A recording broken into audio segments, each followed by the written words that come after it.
I'll be back.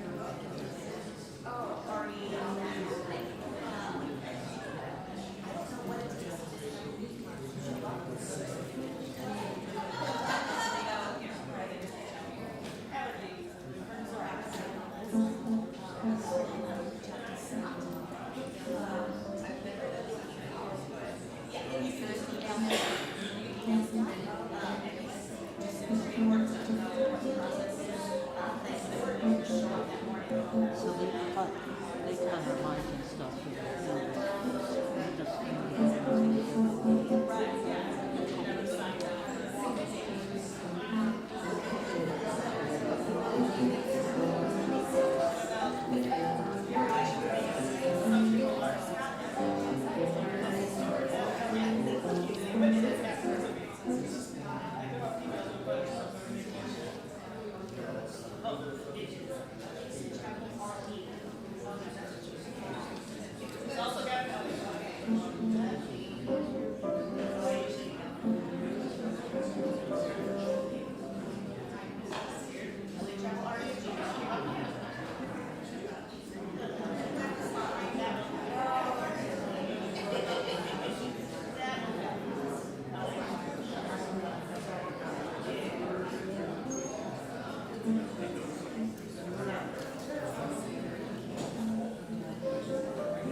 you, David.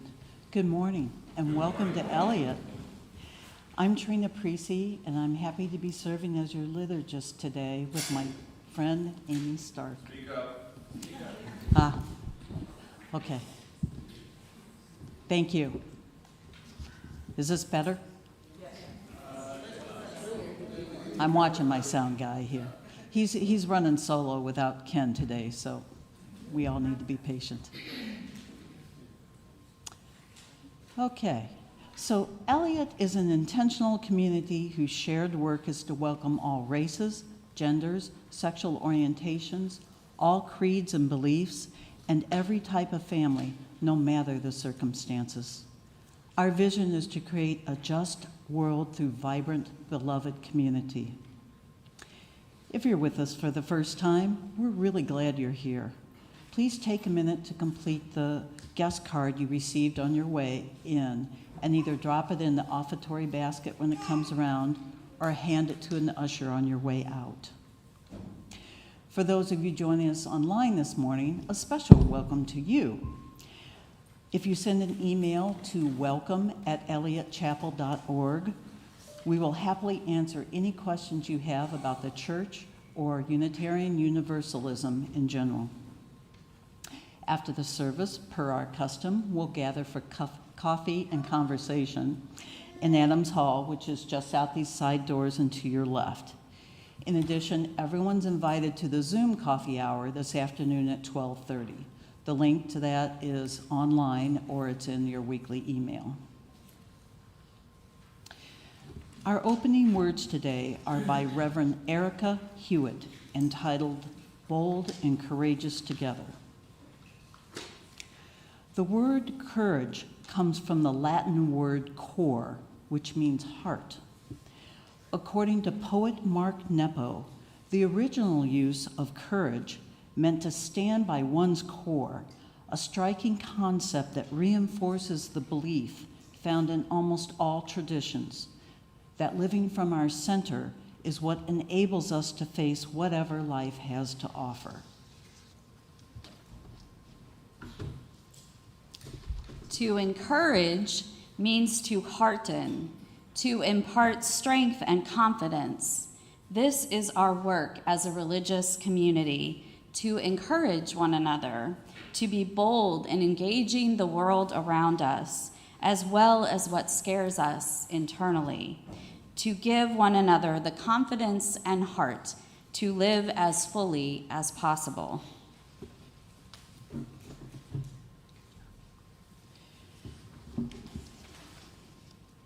With full hearts, we affirm our relationships with one another. We recognize our agency and our connective power, and we accept our responsibility to be bold and courageous.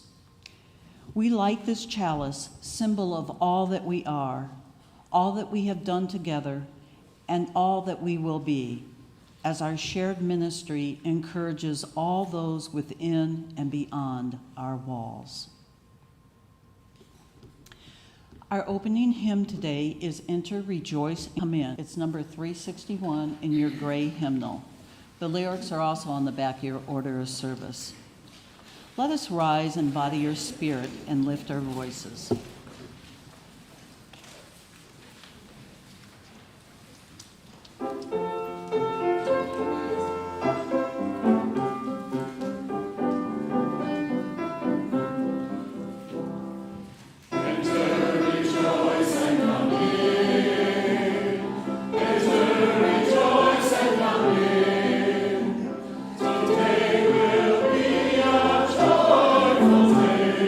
Enter, rejoice.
Please join me as together we affirm our covenant. As a free congregation, we promise to one another our mutual trust and support. To create beloved community, we promise to be kinder to each other than we have to be, to listen fully to each other with an open mind and heart, to speak responsibly and respectfully, to find ways to improve our church for all members and friends.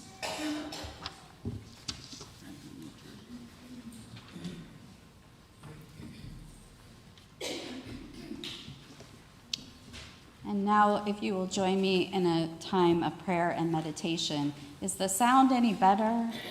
Okay, good. I invite you into the spirit of prayer and meditation, planting your feet on the floor if you are able.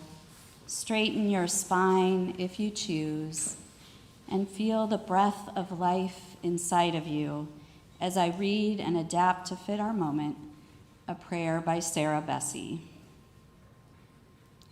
Spirit of life, God of many names, God of prayers for parking spots and prisons, of hospitals and holidays, of anger and angels, of traveling mercies and tired ones, of decolonization and deconstruction, of wilderness and wander, of feasts and ferocity, of goodness and grief.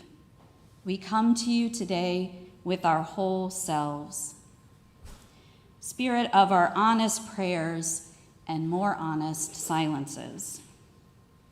Open our eyes to see and our hearts to understand. Mother Spirit, gather us as a hen gathers her chicks, and let us catch our breath for a hot second and remember how you hold the whole world. Spirit, when we cannot part the weeds of our own traditions and old languages, when the old pathways become choked with briars and thorns, would you make a path in the wilderness for us to find new ways, new words, new practices, and permissions?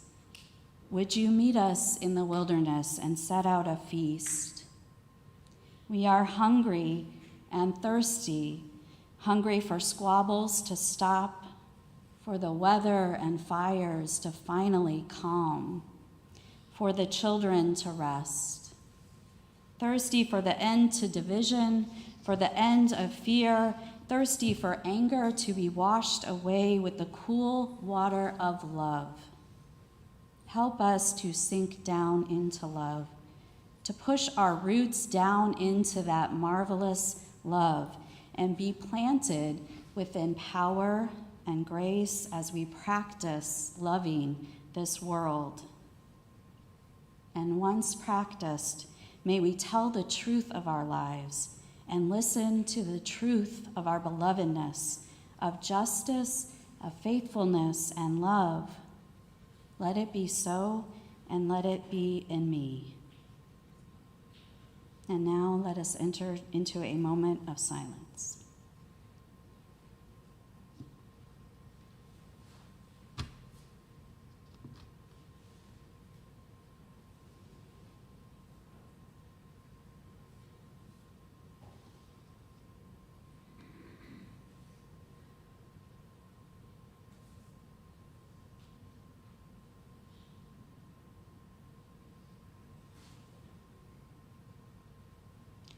Into this shared silence, I invite you now to speak the names of any you wish to hold up for the love and prayers of this community.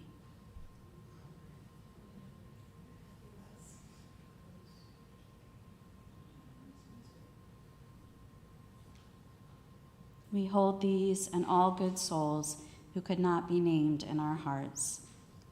In the name of love, amen.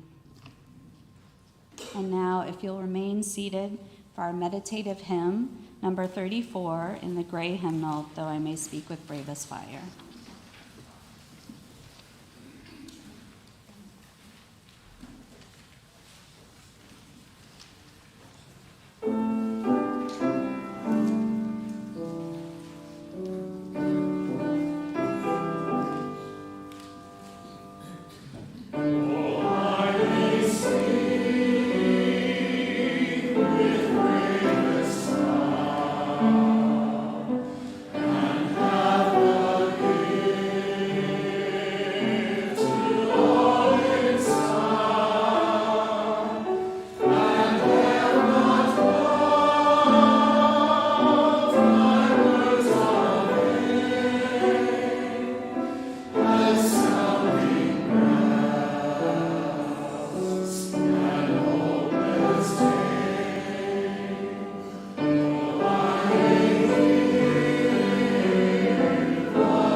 We're playing pedestal tag.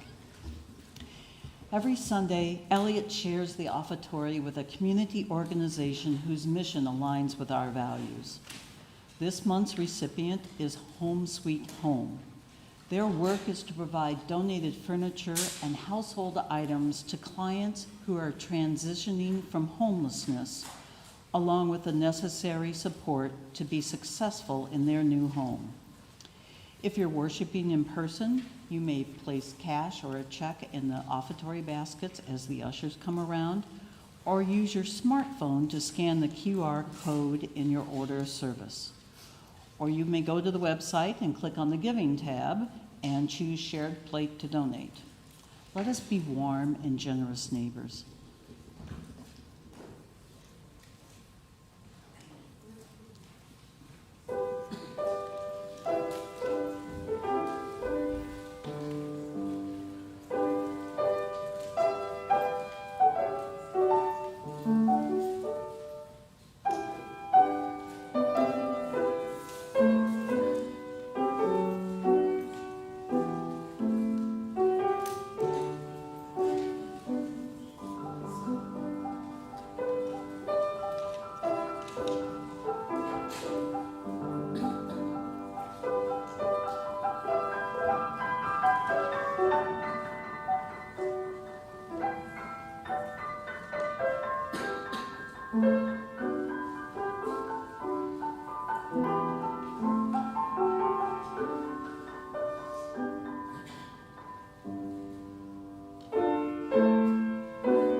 Thank you, David. That was lovely. Will the greeters please come forward? Please join me in dedicating these gifts to the work of the church, which is weaving a tapestry of love and action. We dedicate our lives, and these are offerings.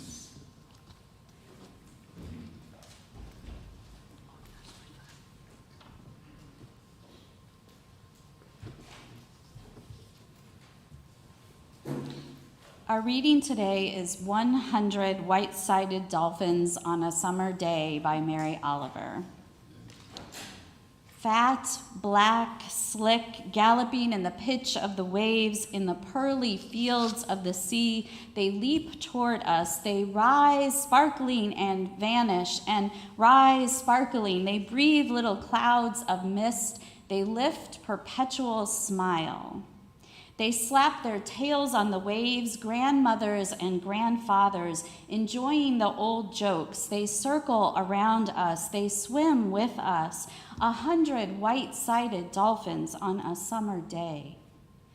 Each one, as God himself could not appear more acceptable 100 times, in a body blue and black, threading through the sea foam and lifting himself up from the open tents of the waves on his fishtail to look with the moon eye into my heart, and find there pure, sudden, steep, sharp, painful gratitude that falls, I don't know, either unbearable tons or the bearable hand of salvation, lifting me on my neck, lifting me from the boat's plain plank sea into the world's unspeakable kindness. It's my 63rd summer on earth, and for a moment I almost vanished into the body of that dolphin, into the moon eye of God, into the white fan that lies at the bottom of the sea with everything that ever was or ever will be, supple, wild, rising on flank or fishtail, singing or whistling or breathing damply through blowhole or at top of head. Then in our little boat, the dolphins suddenly gone. We sailed on through the brisk, cheerful day. Here ends the reading. Okay, give me a second to get out my sermon.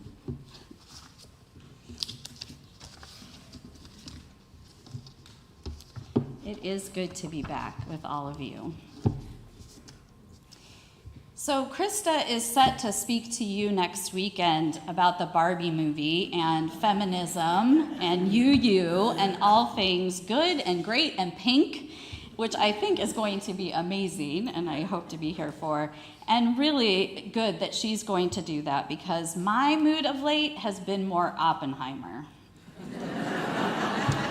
That other big blockbuster movie this summer, for those who don't know, which I think you do, given the laughter, about the making of the atomic bomb. It had a lot more volume than Barbie and a whole lot more existential dread.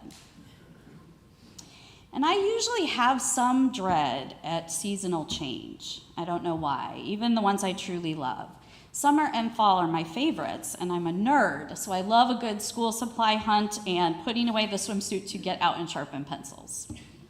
But I sense this real uncomfortableness in myself between seasons, and it's stronger this year. And that leads to worry about myself and the state of the world. And if I go down that road, well, we all know the state of the world right now. It's a lot to handle, yes? The pandemic residue, the chaos of a climate disaster, politics that is either incompetent or toying with fascism or both, ongoing economic inequality, injustice, I could go on and on. I have a very difficult time finding my joy or feeling uplift. And I'm naturally pessimistic, so this era with so much reason for cynicism leaves me bone dry for motivation to do much else. Which leads me to a confession. I haven't been here much. For a community that means so much to me, it's hard to say that I haven't been as present to this place and my faith journey as I have in the past. It's hard to stand here and preach of all things when you personally feel a little lost and chaotic, not having solid faith, and quite a bit of cynicism, anger even, at the state of the world. But then I read a poem like today where the joys of earth and life get boiled down into something like dolphins, or I hear you all sing, and suddenly, well, this is why we come to church and read poetry and dream, right? The other day, I listened to this wonderful little interview with a poet by the name of Ocean Vuong. A queer Vietnamese American, he was asked about how he keeps a beautiful balance in his work between describing violence and anger without sounding too angry and writing with a gentleness that seems intimate. In his answer, he said something that I have held onto as a paradox. He said, "Care is anger managed." Care is anger managed. There's something so wrong and right about that phrase, right? And I'm holding it today because I'm struggling to know how to transform some of my own confusion and anger and cynicism into something, anything. And if it could be care, that would be amazing. And this is likely why I clung to this little show I watched a few weeks back called The Bear. Anyone here seen it? Okay, a couple people. So I promise not to bore those who have seen it or give too much away by describing it, but if any of you watch Ted Lasso or any other show where an inspirational coach or leader takes the team on a journey of self-discovery, it's that, but set in Chicago with a lot of chefs, a lot of food and grit, and more chaos and cursing. So the main character, Carmen, is a Chicago-born chef who made it big, then fell in some kind of spectacular fashion, and he's trying to redeem himself and his loud Chicago family. Out of some mix of desperation and hope, he decides to transform his family's old family restaurant into the next big thing. It doesn't go well for many, many episodes. There's much yelling, chaos, family dysfunction, a lot of failed attempts at a perfect menu. There are a lot of references to forks, hence the title of my sermon. Not enough forks, forks being thrown around, forks being washed and polished. These references are all intentional. They are meant to show the arc of the story and the characters, from chaos to structure, from yelling to hospitality, from family pain to family love, from anger to somehow that all getting managed with care. And I appreciate that it's not exactly a linear thing. There's a bounce between the order and the chaos in the show, like our own real lives. And there is in this show a whole episode called Forks that's a beautiful tale of transformation about Carmen's family friend, Richie. Richie has struggled, his family has struggled in all the ways a family and a person can be broken. Abandonment has touched him, shame has touched him, alcoholic family systems, financial troubles. He is broken when we meet him, and he feels, rightly or not, that he's on the outside of the action and success looking in. Because of this, he can make himself into a loud and brash know-it-all, and that method has not paid dividends. So Carmen gives him what Richie thinks is punishment, sends him off to wash forks and other grunt work at one of Chicago's finest restaurants. In the story, we see him slowly becoming good at the work, understanding the kitchen, getting to know the staff that he works with.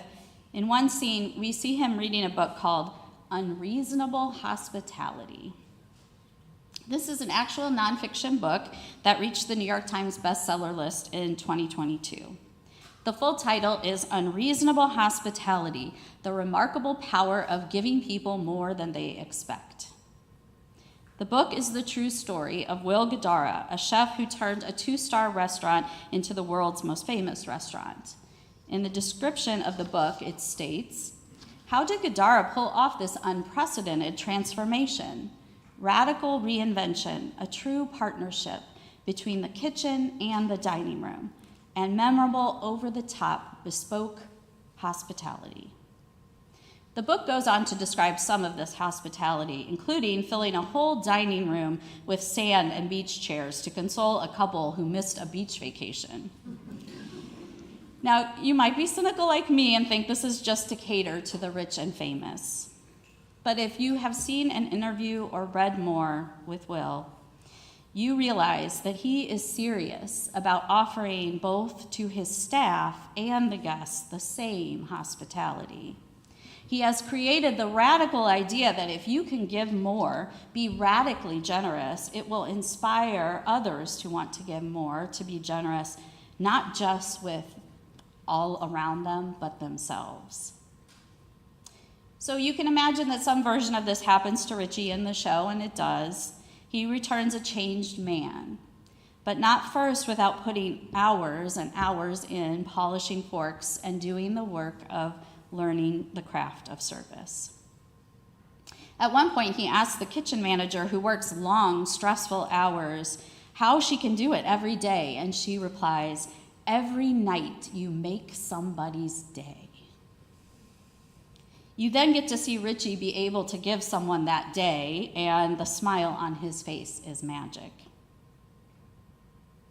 When I was in seminary, we took a class on how to look at life through a theological lens. In one of those classes, we watched a lot of movies to observe theological and spiritual themes in everyday settings. One of the movies was a Danish film called Babette's Feast, about a lavish meal served by an unlikely woman in the home of two sisters who have lived an austere life, rule-driven, catering to their preacher father and foregoing much of their own freedoms. But when we get to the feast, dish after dish of all the finest foods are gathered together and enjoyed, and the table oozes warmth. It's a sacred moment when people who have not thought themselves worthy of much or have suffered great losses are gifted luxurious hospitality, kindness, and feast. Many reviews of the movie liken the table to a Christian communion table or the kingdom of God. You might even call the whole thing unreasonable and foolish.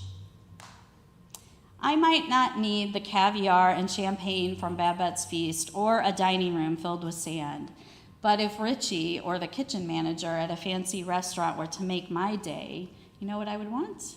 A simple cupcake with frosting. My earliest memory is a cool morning day before preschool. It's such a very short snippet, you can barely call it a memory. It starts with my mom. She's wearing blue and one of those 70s plastic bonnets that you wear with rain over her somewhat beehive-like hairdo. And she's carrying a white Tupperware filled with simple but delicious cupcakes. She's holding those simple cupcakes with one hand and holding my hand with the other. We walk down a hall filled with soft morning light and into the school's industrial-sized kitchen. Mom sets the containers of the cupcakes down on the gleaming kitchen counter as I peer up at the treats. It's all I can see, cupcake and gleaming metal. Then my preschool teacher, who I adore, walks in with a Kelly green dress with a brown and tan striped turtleneck underneath. I hear her soft voice say hello and good morning, and I run to hug her as she says hi to Mom, and I can recall the feel of her dress on my cheek as I hug her legs, and then the moment's gone. That's where the memory ends. It's a memory that fills me with warmth, a connected moment with my mom, a treat, and a beloved teacher. Why do I mention it? Because it's not just a good memory, it's a core memory. It stuck, I think, not because it was necessarily unreasonable hospitality, but it was the everyday magic of care, of family, of community. And in our poem today, Mary Oliver describes her interaction with dolphins as a way into something magical. She writes of the moment lifting me from the boat's plain plank seat into the world's unspeakable kindness. Unspeakable kindness. Unreasonable hospitality. Any way you look at it, these memories, these experiences of richness are transformative because they show us that care is just around the bend in the everyday. a restaurant meal, a cupcake at school, a church service, where we can be transformed and join with the sacred.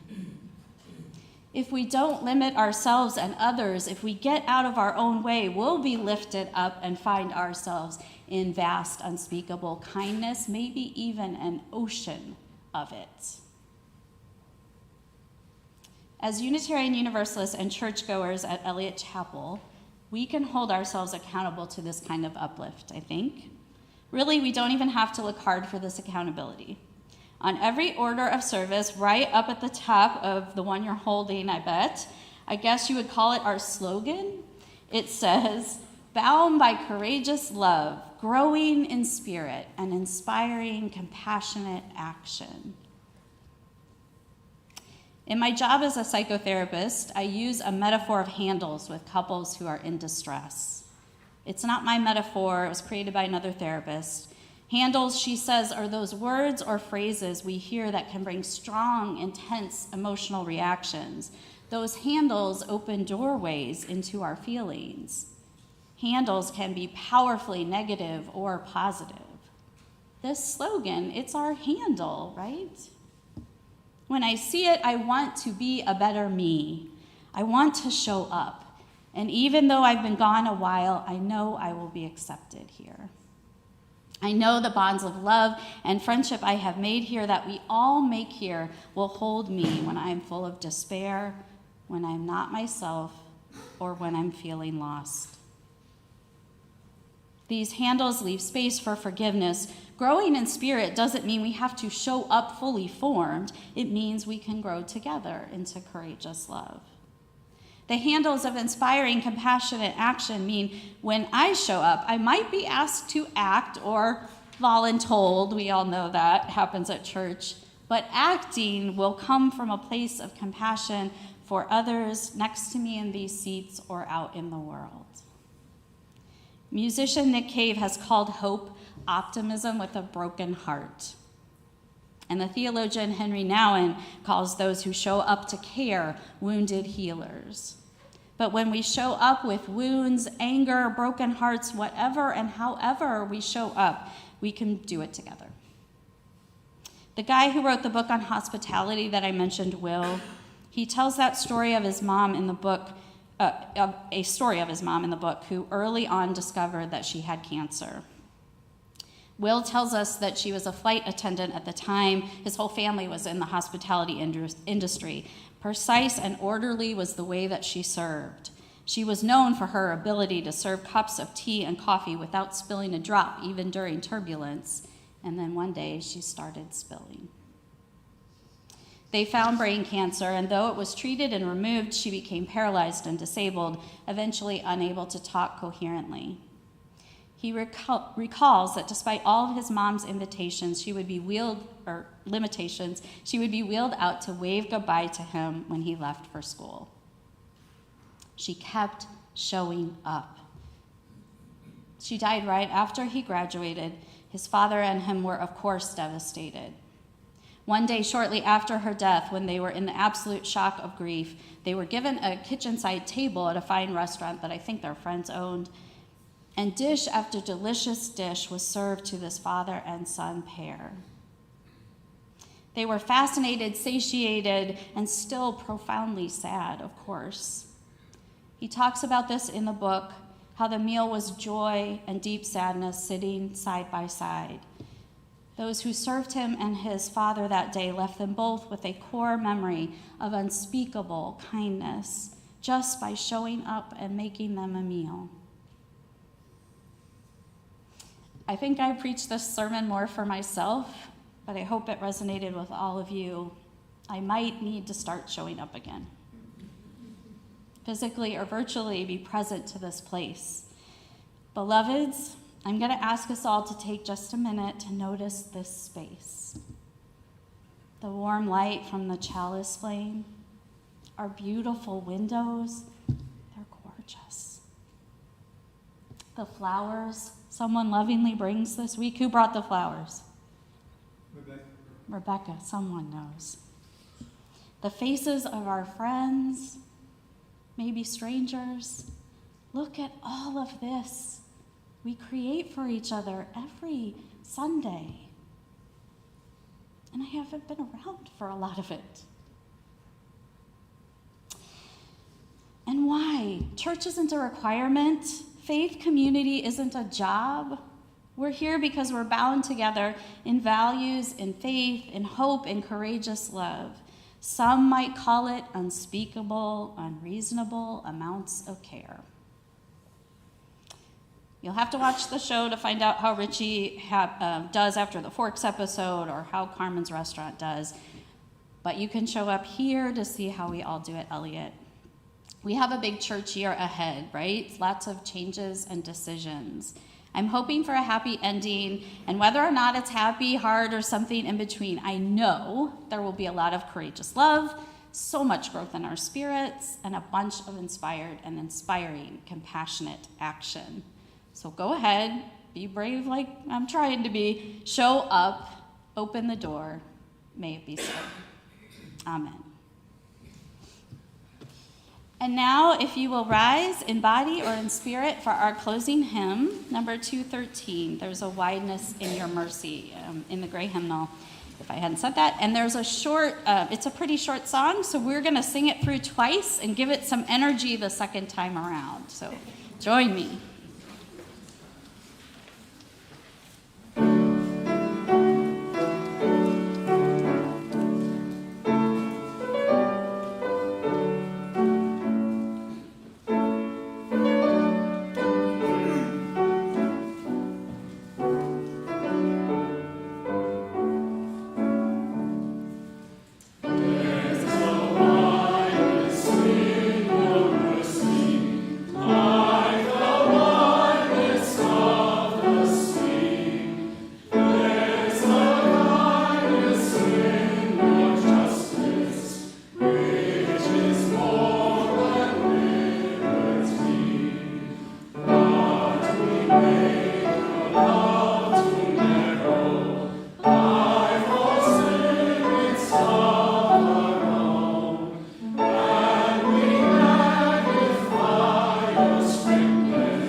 And now we extinguish this chalice, but not the light of truth, the warmth of community, the fire of commitment, or the unspeakable kindness as bright as a flame. These we carry in our hearts until we are together again. You may be seated for our postlude.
Go in peace.